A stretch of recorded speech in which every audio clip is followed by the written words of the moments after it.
Da ni yng nghanol cyfres y grawys ar hyn o bryd, a da ni'n sôn am deyrnas Duw. A da chi'n barod wedi siarad pythefnos yn ôl am dyfodiad y deyrnas, meddwl am Iesu bursting onto the scene ac yn cyhoeddi, dyma fi, dyna pwy ydw i, a dyma be dwi'n mynd i wneud. A wedyn wythnos diwethaf, oeddech chi'n meddwl am ffordd y deyrnas, meddwl am disgrifiad Iesu yn y pregaeth ar y mynydd ynglyn â sut mae deyrnas yma yn edrych. Heddiw, da ni'n mynd i darllen stori, un o damhegion Iesu a sy'n gyfarwydd iawn i llawer ohonoch chi. A da ni'n meddwl amdano fo o dan y teitl Pobl y Deyrnas. Pobl y Deyrnas. Pwy ydy'r pobl sydd yn cael eu cynnwys yn y deyrnas anhygoel hon? Felly, ar y sgrin gobeithio fydd yn dod Lyc pennod 15, a dwi'n mynd i ddarllen i ddechrau, dwi'n mynd i ddarllen 3 adnod cyntaf y pennod, a maen nhw'n rhoi stori yn ei gyd-destun. Felly, Lyc pennod 15, a da ni'n cychwyn efo adnodau 1 i 3. Roedd y dynion oedd yn casglu trethu i Rufain, a phobl eraill oedd yn cael eu hystyried yn bechaduriaid, yn casglu o gwmpas Iesu i wrando arno. Ond, roedd y Phariseiaid a'r arbenigwyr yn y gyfraith yn cwyno a mwmblan. Mae'r dyn yma yn rhoi croeso i bobl sy'n bechaduriaid. Mae hyd yn oed yn bita gyda nhw. Felly dyma Iesu yn deud y stori yma wrthyn nhw. Ac wedyn, da ni'n cael 3 stori am pethau sydd yn mynd ar goll ac yn cael ei darganfod, lost and found. So, yn gyntaf, da ni'n cael stori y dafad sydd yn mynd ar goll ac yn cael ei ddarganfod gan bugail. A wedyn, yn ail, da ni'n cael stori am darn arian sydd yn mynd ar goll ac yn cael ei ddarganfod gan dynes. Ond heddiw dwi eisiau canolbwyntio ar y trydydd stori. Stori da ni'n mynd i ddarllen rwan am fab sydd yn mynd ar goll, ond sy'n dod adra eto. Ond un o pethau dwi eisiau chi sylwi yn y pennod o Lyc yma ydy hyn. Ar diwedd pob un o storis yma, mae yna barti. Parti. Parti ydy darlun Iesu yn Lyc pennod 15 am deyrnas Duw. Mae deyrnas Duw fel parti. Ac mae Iesu eisiau ni sylwi pwy sy'n cael dod i'r parti yna, pwy sy'n cael gwahoddiad, pwy sydd yn rhan o deyrnas Duw, pwy ydy pobl y deyrnas. Felly mae trydydd stori yn cychwyn yn adnod 11, pennod 15. So mae hyn yn stori eitha cyfarwydd. So, dwi eisiau chi trio smalio bod chi erioed wedi clywed y stori yma blaen. Mae hynna'n anodd. Ond just agorwch eich calonau a just trio clywed llais Duw yn siarad. Cos mae geiriau yma just yn mor hyfryd. So dwi'n mynd i ddarllen rwan Lyc pennod 15, adnodau 11 i 32. Aeth Iesu yn ei flaen i ddweud stori arall. Roedd rhyw ddyn a 2 fab ganddo. Dyma'r mab ifancaf yn mynd at ei dad a deud, Dad, dwi eisiau i ti roi fy siar o'r ystad i mi nawr. Felly dyma'r tad yn cytuno i rannu pob peth oedd ganddo rhwng y 2 fab. Yn fuan wedyn, dyma'r mab ifancaf yn gwerthu'r cwbl lot, gadael cartref a theithio i wlad bell. Yno, gwastraffodd ei arian i gyd ar fywyd gwyllt. Ar ôl iddo golli'r cwbl, bu newyn difrifol drwy'r wlad ac roedd yn dechrau llwgu. llwyddodd i berswadio rhywun i roi gwaith iddo, a chafodd ei anfon allan i'r caeau i ofalu am foch. Aeth pethau mor ddrwg nes ei fod yn cael ei demtio i fwyta peth o'r bwyd moch. Doedd neb yn rhoi dim arall iddo. Yna, o'r diwedd, calliodd ac meddai, beth dwi'n ei wneud yn y fan yma yn llwgu farwolaeth? Mae dad yn cyflogi gweithwyr ac mae ganddyn nhw ddigonedd o fwyd. A fi adre at dad a deud wrtho, Dad, dwi wedi pechu yn erbyn Duw ac yn dy erbyn di. Dwi ddim yn heiddi cael fy ngalw'n fab i ti ddim mwy. Gad i mi fod un o'r gweithwyr sy'n cael ei cyflogi gen ti. Felly, i ffwrdd ag yn ôl adre. Gwelodd ei dad e'n dod pan oedd yn dal yn bell i ffwrdd. Roedd ei dad wedi cynhyrfu a rhedodd at ei fab, a'i gofleidio a'i gusanu.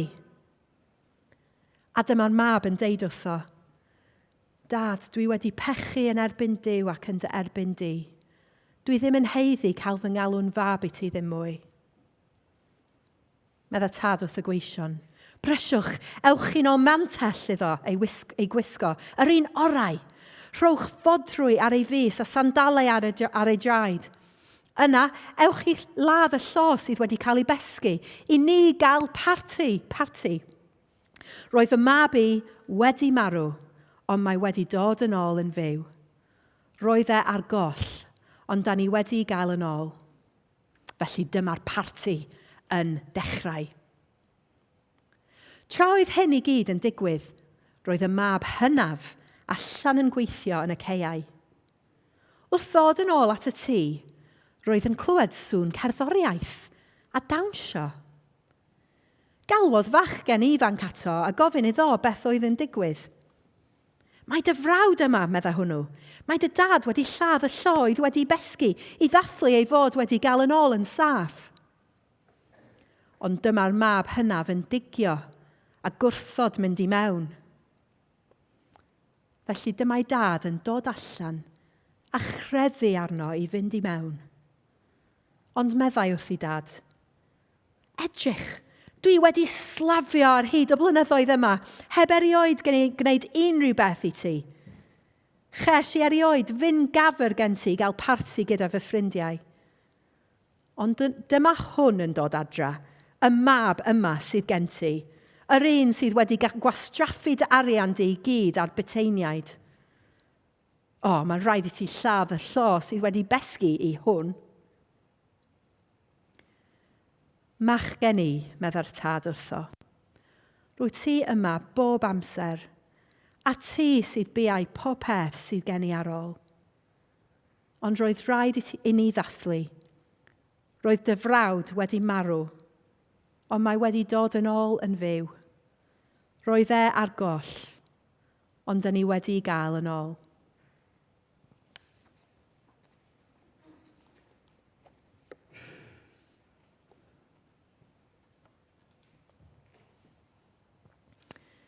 Gai y sleid nesaf, please. So, da chi'n hoffi mynd i bartis? Neithiwr, actually, nes i fynd i parti penblwydd fy nyth, Charmaine, sy'n byw yn Bethesda, a mae hi newydd troi yn 21 oed. Ac, wnaethon ni gael lot o hwyl yn y clwb criced Bethesda. Oedden ni'n dathlu, oedden ni'n dawnsio, oedden ni'n cael bwyd. Actually, dyna fy hoff peth am partis fel arfer, bwyd. Ac oedden ni'n mwynhau just bod gyda'n gilydd yn dathlu. Ac fel o'n i'n deud, mae Lug Pennod 15 yn basically just one long party invitation. Roedd Iesu yn mynd i bartis trwy'r amser. Os ti'n darllen yr efengelau, da ni'n gweld Iesu mewn tai pobl eraill trwy'r amser, mynd i briodas, dathlu'r gwyliau Iddewig, fel Passover, bita ac yn yfed, just bod efo pobl ac yn mwynhau bod yng nghwmni pobl. Wrth gwrs, doedd Iesu ddim efo cartref ei hun. Felly, technically, oedd Iesu yn gwestai yn hytrach na'r gwesteiwr yn y parteion yna i gyd. Ond, roedd rhywbeth od yn tueddu digwydd pan oedd Iesu yn troi fyny mewn parti. Rywsut oedd Iesu bob tro yn newid i fod yn westeiwr. Turning from the guest into the host. Fo oedd yn croesawu pobl. Fo oedd yn gwahodd pobl i mewn i'w gwmni, gwasanaethu nhw, croesawu nhw i mewn i berthynas efo fo ac efo Duw. Ac ym mhresenoldeb Iesu, oedd pobl jyst yn cael eu trawsnewid, oedd yn digwydd yn naturiol. Ac oedd hynny'n cynnwys pawb. Oedd Iesu yn cynnwys pawb. Yn adnod 1 yn y stori, yn y penod da ni wedi darllen, roedd y dynion oedd yn casglu trethu a'r bechaduriaid, oedden nhw'n reit ar ymylon cymdeithas. Nhw oedd y pobl doedd neb yn ei licio. Gwaelod y pentwr. Tybed, pwy ydy'r tax collectors a pechaduriaid yn ein amser ni? Pwy ydy'r pobl? I ni ymhersonol hefyd. Pwy ydy'r pobl fysa ti ddim isio eistedd efo nhw i gael pryd o fwyd? Pwy ydy'r pobl fysa ti ddim isio pobl eraill i wybod bod ti'n ffrindiau efo nhw? Na i adael i chi feddwl am hynny. Pwy ydy'r tax collectors a pechaduriaid i ni? Ond oedd Iesu yn cymdeithasu efo pobl fel yna. Ac wrth gwrs, oedd yr establishment crefyddol yn hollol horrified efo hyn. Ac da ni'n gweld nhw'n dechrau cwyno a mwmblan. Mae'r dyn yma yn croesawu pechaduriaid a horror of horrors hefyd. Mae'n bita gyda nhw. Roedd bita gyda'ch gilydd yn big deal yn amser Iesu. Os oeddet ti'n bita gyda'r pobl anghywir, a doeddet ti ddim yn dilyn y rheolau i gyd, oeddet ti'n gallu gwneud dy hun yn ritually impure, stopio dy hun yn cael addoli yn y teml. So oedd bita gyda rhywun yn peth pwysig iawn yn amser Iesu. Ond, dydy'r Phariseiaid a'r arbenigwyr yn y gyfraith, dydyn nhw ddim yn gweld bod y pobl yna, y pobl anghywir, actually ydy'r pobl sydd yn dod i mewn i deyrnas Duw. Nhw sydd yn deall Iesu. Nhw sydd eisiau clywed neges Iesu. Nhw ydy'r pobl sydd yn gwybod bod nhw angen Iesu. Maen nhw'n desperate i gael y gariad a ras mae Iesu'n ei gynnig. Felly, actually, beth sydd gen ti yn adnod 1 a 2 y penod yma ydy darlun o'r ddau fab. Wel, actually, mae ddau fab yn darlun o'r ddau grŵp o bobl yma. So mae dynion sydd yn casglu trethu a'r bechaduriaid yma, mae nhw fel y mab fengaf yn tydi. Ac mae Phariseiaid ac arbenigwyr yn y gyfraith, mae nhw fel y mab hynaf yn y stori. Ac mae Iesu yn erfyn arnyn nhw, dod i mewn i'r parti. Mae yna barti yn mynd ymlaen. Ewch i mewn. Mae Iesu isio ni gofyn, fel y Phariseiaid, pwy ydy'r pobl y deyrnas? Pwy ydy'r pobl y deyrnas?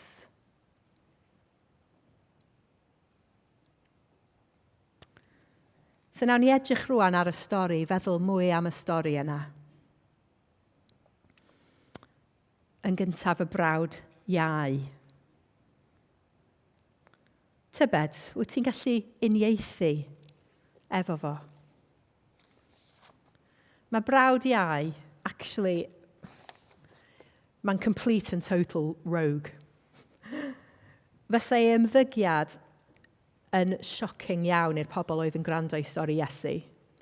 Pan mae'n deud, Dad, dwi isio i ti roi fy sia i o ystad i mi nawr. Fysa hynny yn peth hollol disrespectful i deud wrth dy dad yn wlad Israel yn amser Iesu.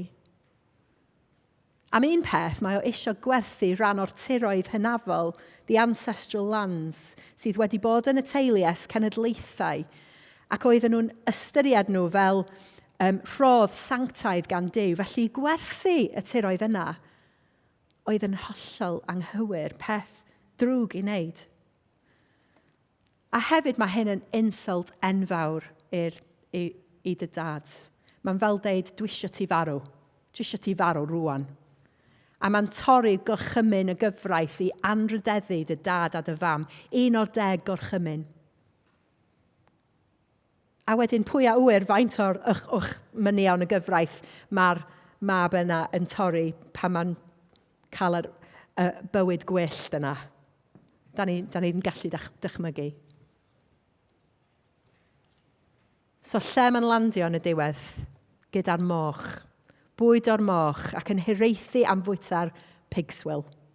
Very not kosher. Doedd e ddim yn rhywbeth fysa person Iddewig yn wneud o gwbl. So mae ymddygiad y mab yma wedi landio mewn sefyllfa lle mae'n gorfod wneud pethau hollol tu allan be fysa ti'n wneud fel person Iddewig. Dim ond os oedd ti'n absolutely desperate fysa ti'n cael cyswllt efo moch.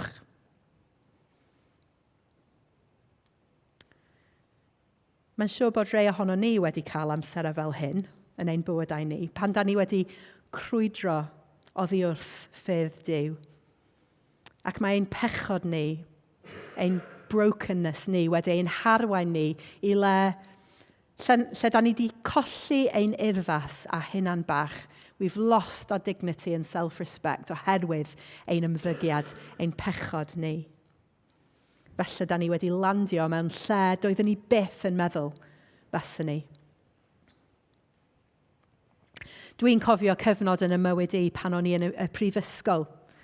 Wedi gadael adra am y tro cyntaf, fel y mab fengaf, ac nes i grwydro i ffordd. A nes i wneud pethau oedd yn hollol gwirion.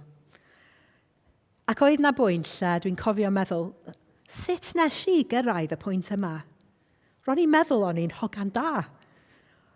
Ond pan ti'n crwydro i ffwrdd, mae un peth yn arwain at rhywbeth arall, rhywbeth arall, rhywbeth arall, a cyn bo hyd, da ni lawr efo moch yn dan. Da chi wedi cael profiadau fel yna. Ond yn aml, pan da ni'n cyrraedd y pwynt yna, dyna pryd mae Duw yn medru gweithio efo ni. Chos da ni'n gallu cydnabod bod ni'n hollol di-rym a bod ni angen Duw. Dyna pam mae gymaint o bobl yn dod i ffydd mewn carchar. Ac os ti'n neud 12-step program fel mae Alcoholics Anonymous yn ei wneud, mae raglen nhw yn cychwyn efo sylweddoli bod ni'n hollol di-rym i helpu ein hunan, bod ni angen pŵer tu allan i ni ein hunan i'n helpu ni. Da ni angen Duw, da ni angen maddeiant, da ni angen pŵer Duw. A dyna lle mae'r mab fengaf yn cyrraedd. So mae'n deud yn Beibl.net, yna, o'r diwedd, calliodd. He wised up, he came to his senses. Calliodd, dwi'n licio yna. A dwi'n yn gwybod os da chi erioed wedi cael moment fel yna, coming to your senses moment. Dwi'n meddwl, dydy moment o gallu ddim just rhywbeth i bobl sydd angen dod yn Gristion am y tro cyntaf. Ond i bob un ohono ni, os da ni wedi landio mewn llanast, a da ni angen ildio o flaen Duw eto ag eto, callu, edifarhau, troi rownd, mynd adra ein tad. Felly, mae'r mab fengaf fel y casglu treth a pechaduriaid oedd yn casglu o gwmpas Iesu, yn hiraethu i glywed o'n dysgu, oherwydd bod nhw'n gwybod yn dwfn eu bod nhw wedi torri, a maen nhw angen Iesu. Ac wrth gwrs, beth sy'n digwydd i'r mab fengaf pan mae'n dod adra? Dydy o ddim yn disgwyl cael croeso. Mae'n gobeithio, efalla, fydd ei dad yn caniatáu iddo byw yn y tŷ fel gwas. Ac o leiaf fysa fo'n cael bwyd i fita. Fysa'r pobl oedd yn gwrando i stori Iesu yn disgwyl efalla iddo fo cael ei cosbi ac yn cael ei gyrru i ffwrdd o gymuned. Ond mae gan Iesu surprise iddyn nhw. Mae'r mab colledig yn dod adre ac yn ffindio dim condemniad, dim cosb, ond cariad. Cariad a gras ddiddiwedd. Mae'n deud, gwelodd ei dad yn dod pan oedd yn dal yn bell i ffwrdd. Roedd ei dad wedi cynhyrfu a rhedodd at ei fab, a'i gofleidio a'i gysanu. Ac yn lle ei drin fel ceithwas, mae o'n ei drin fel brenin ac mae'n cynnal parti iddo fo. A dyna oedd y croeso oedd Iesu yn rhoi i'r casglwyr treth a phechaduriaid, pobl fel Sacheus, Matthew, Mair Magdalene, pobl oedd yn troi ato fo. A dyna croeso hefyd sydd yna i ti, i fi, i ni gyd. Os da ni'n callu gadael y moch, dod adre i'n tad Duw. Falle bod rhywun yma, bore yma, angen wneud hynny, dod adre bore yma. Os ti angen wneud hynny, gnewch. Just gwneud hynny. Cos dim ond cariad sydd yna i ti. Dim ond cariad. Ond dwi eisiau sôn hefyd am y mab hynaf. Falle bod ni'n uniaethu mwy efo'r brawd hynaf yn y stori. Os ti'n meddwl am adnod 2, actually, da ni'n gweld bod Iesu yn anelu'r stori yma at y pobl parchus, crefyddol, y Phariseaid. Yn aml, da ni'n meddwl am y Phariseaid fel y baddies yn stori Iesu. Phariseaid ydy'r baddies. Ond actually, mewn gwirionedd, oedden nhw'n neud lot o bethau da. Da ni'n meddwl am pethau oedden nhw'n neud fel pethau da. Oedden nhw'n pobl diwiol, oedden nhw'n astudio'r Beibl, roedden nhw'n morally yn hollol pobl da, oedden nhw'n gweddio, oedden nhw'n cadw'r gyfraith. Ond mae Iesu'n rhoi rybudd iddyn nhw. Unwaith bod ti'n dechrau meddwl amdano ti fy hun fel person da, person cyfiawn, mae pethau'n dechrau mynd yn peryglus. A ti'n dechrau meddwl fel y mab hynaf. A pan dwi wedi darllen y stori yma o blaen, dwi'n aml wedi adnabod y mab hynaf yn o fi fy hun. Dwi'n yn gwybod amdano chi, ond dwi wedi bod yn Gristion ers, dwi'n yn cofio, 5 oed, rhywbeth fel yna, ac dwi wedi bod mewn capel bron pob dydd Sul, 2 waith fel arfer, a dwi wedi bod yn hogan eitha da, a deud y gwir, dim wedi gwneud lot o bywyd gwyllt, really. Ac y problem i ni ydy, pan da ni wedi cael ein magu yn y capel, neu wedi bod yn Cristnogion ers amser hir, weithiau da ni'n gallu dechrau barnu pobl eraill, mae'n dechrau slipio i mewn. Da ni'n gallu edrych i lawr ar y pobl eraill sydd ddim cweit mor dda ni, ddim cweit mor sanctaidd â ni, ddim cweit mor mature. Da ni'n licio'r gair yna, mature, yn ein ffydd. A pan da ni'n dechrau meddwl fel hyn, da ni'n dechrau gweld Duw mewn ffordd anghywir hefyd. Mae ein darlun ohono fo, darlun o Dduw yn dechrau cael ei twistio. Os da chi'n feddwl am be mae'r mab hynaf yn deud, mae'n deud hyn, dwi wedi slafio ar hyd y blynyddoedd yma i ti. Ti erioed wedi teimlo fel yna? Dwi weithio wedi teimlo fel yna. Duw, dwi wedi bod yn gweithio mor galed i ti. Pam dwi ti ddim yn ymateb i pan dwi'n gweddio am pethau? Pam dwi ti ddim yn ymendithio? A da ni'n gallu dechrau gweld ein perthynas Duw mewn ffordd transactional, fel y mab hynaf. Ti ddim wedi rhoi hyd yn oed mynd gafr i fi. Ond dydy Duw ddim yn hard taskmaster fel yna.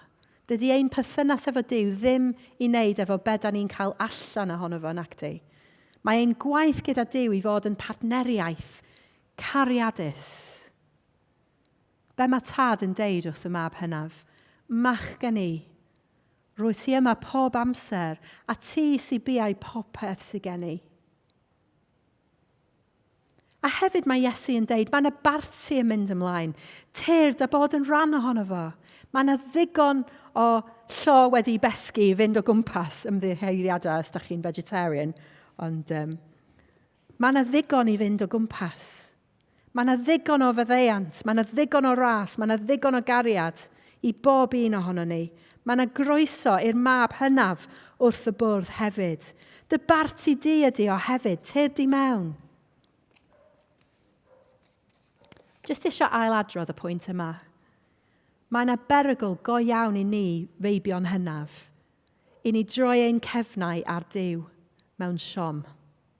Os da ni ddim yn ofalus, da ni'n dechrau teimlo'n entitled. Da ni'n teimlo'n entitled i gael rhyw gwobr gan Duw, ein gwasanaeth neu ein loyalty i Dduw. Os da ni ddim yn cael ymateb amlwg i'n gweddiau, os dydy o ddim yn ein iachau, os da ni ddim yn teimlo ei fod o ein bendithio ni, da ni'n gallu dod yn chwerw. Ond dydy Duw ddim yn slot machine. Tad ydy o. Da ni byth yn clywed yn y stori os mae'r mab hynaf yn ymuno'r parti. Mae Iesu'n ei gadael fel cliffhanger. A mae hynna'n awgrymu i fi bod na mwy o berygl i'r mab hynaf sydd yn meddwl ei fod yn ticio'r bocsys i gyd, ond mae ei galon yn chwerw ac yn beirniadol ac yn bell oddi wrth Duw. Mae yna mwy o berygl iddo fo nag ei frawd iau sydd yn gwybod yn union pa mor screwed up ydi o ac yn deud, dad, pechadur ydw i.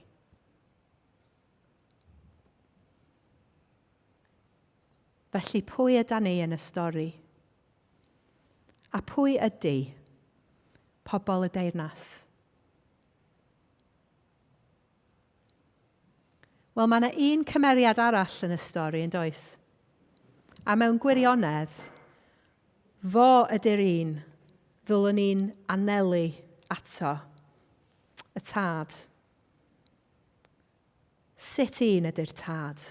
Sut un ydy'r tad? Mae o llawn tosturi, gras a chariad. Mae o'n maddau ei fab bod o wedi cael ei brifo ganddo.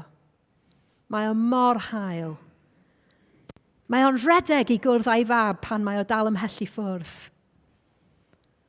Mae o'n anrydyddur rhai y mae eraill yn cael yn warthus.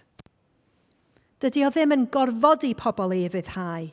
Mae o'n dyner ac yn galluogi pobl i wneud ei gamgymeriadau eu hunan. Mae'n fodlon anwybyddu'r cultural conventions a gwneud pethau fysa pobl wedi gweld fel rhyfedd neu anuddasol. So, doedd hen dynion parchus ddim yn rhedeg fel arfer. Ac mae'n croesawu pechaduriaid adra fel plant colledig ac yn cynnal parti, no expense spared iddyn nhw. Mae Duw fel yna. Dyna sut mae'r tad. Dyma sut mae ein tad ni.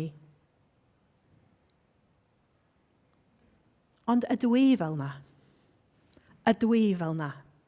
Dyna her Iesu. Dyna her Iesu. Ydw i fel y tad? Wyt ti fel y tad? Y tad ydy ein model. Dyna be da ni isio. Da ni isio ein calonau cael eu trosffurfio i fod fel y tad trwy gwaith yr Ysbryd Glân. I ni hefyd cael ein llenwi gyda tosturi i bob person colledig, toredig, screwed up. Dim ots pwy ydyn nhw, neu beth maen nhw wedi wneud, neu faint maen nhw wedi ein brifo ni chwaith. A mae ein eglwys ni i fod yn eglwys lle mae pawb efo cymeriad y tad. Yn lle croeso. Lle mae pobl ar goll yn medru dod trwy drws ac yn darganfod nid caethweision ydyn nhw, ond plant annwyl. A lle da ni'n gallu cynnal parti iddyn nhw wrth i ni ddathlu gyda'n gilydd. Dwi isio ni gyd cael ein trosffurfio trwy'r Ysbryd Glân i fod fel y tad. A dyna sut mae deunas Duw i fod i edrych. Dyna sut mae deunas Duw i fod i edrych. Oherwydd roedden ni gyd yn marw, ond da ni wedi dod yn ôl yn fyw. Roedden ni gyd ar goll, ond da ni wedi dod adre. Amen. Tra bod y band yn dod yn ôl na ni weddion.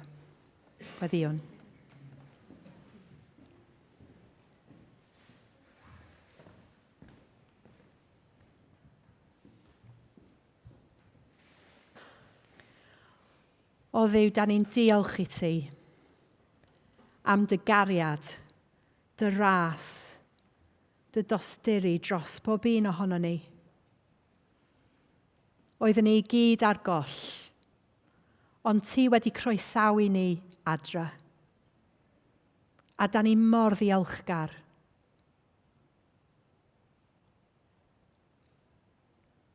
Dwi'n gweddio heddiw bydd bob un ohono ni yn cael ein trawsnewid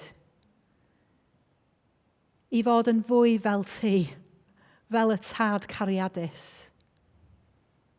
Jyst i ni gael calonnau sydd yn torri dros pobl colledig, sydd yn parhau i weddio drostyn nhw, sydd yn parhau i redeg atyn nhw, i groesawu nhw i mewn i'r deunas. O Dduw, helpa ni beidio bod yn chwerw. Helpa ni beidio trin chdi fel Duw transactional. Helpa ni i fod fatha ti. Yn enw Iesu. Amen.